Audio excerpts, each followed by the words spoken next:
Hi students, I hope everybody's doing great and staying safe. So today I am going to be reading a story to you, which is behind the scenes.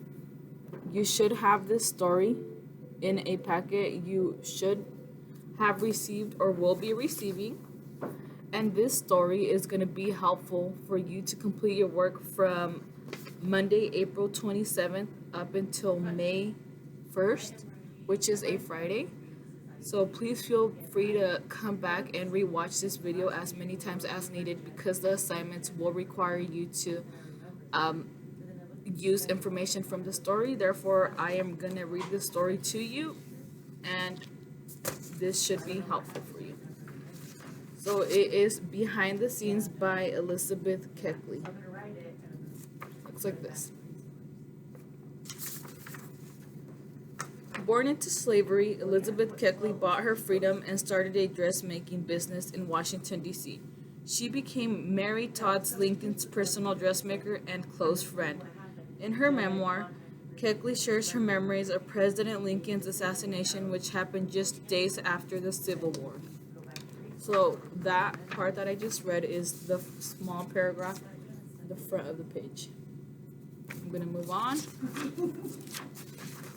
And I will start at the top of page 205.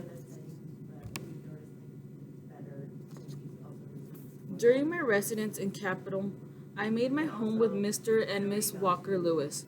They were people of my own race and friends in the trustest sense of the word.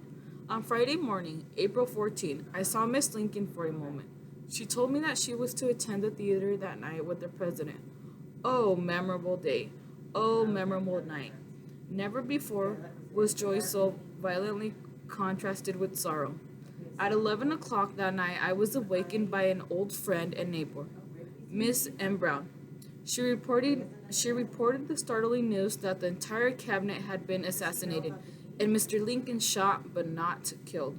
When I heard the words, I felt as if the blood had been frozen in my veins and that my lungs would collapse.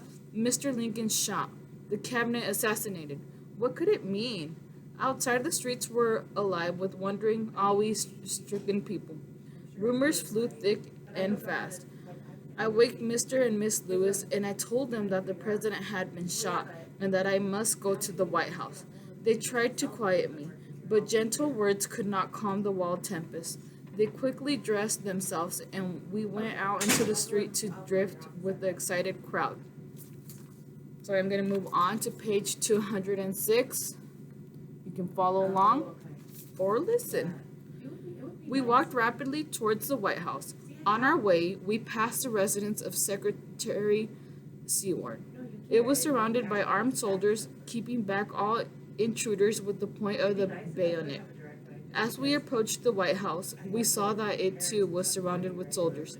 Every entrance was strongly guarded and no one was permitted. The guard at the gate told us that Mr. Lincoln had not been brought home, but he refused to give any other information. More excited than ever, we wandered down the street. Grief and anxiety were making me weak. And as we joined the large crowd, I began to feel as meek and humble as a child. A gray-haired old man was passing. His face seemed so full of kindness and sorrow that I gently touched his arm and begged, Will you please, sir, to tell me whether Mr. Lincoln is dead or not?" "Not dead," he replied, "but dying." And with a heavy step he passed on. "Not dead, but dying." We returned home with heavy hearts. I could not sleep. I wanted to go to Miss Lincoln, but I did not know where to find her. I would have to wait until the morning. The hours dragged slowly. Next page, 207. Morning came at last, and a sad morning it was. The flags that floated so gaily yesterday now were draped in black and hung in silent folds at half-mast.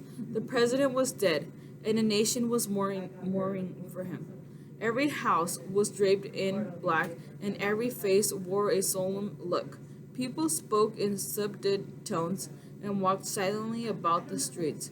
About 11 o'clock on Saturday morning, A carriage drove up to the door, and a messenger asked for Elizabeth Keckley. Who wants her? I asked. I came from Miss Lincoln. If you are Miss Keckley, come with me immediately to the White House. I hastily put on my shawl and bonnet and was driven to the White House. Everything about the building was sad and solemn. I was quickly shown to Miss Lincoln's room. On entering, I saw Miss Lincoln tossing uneasily upon a bed. The room was darkened, and only the person in it besides the window of the president was Miss Secretary Wells, who had spent the night with her. Bowing to Miss Wells, I went to the bedside. Ah, never was man so widely mourned before. The whole world bowed their heads in grief when Abraham Lincoln died. Okay, students, so this is the end of the story. Like I said, this story is going to help you complete your work from Monday, April 27th up until Friday, May 1st. Feel free to come back and watch this video as many times as needed. If you have any questions, contact myself or Miss Mejia through Classroom Dojo.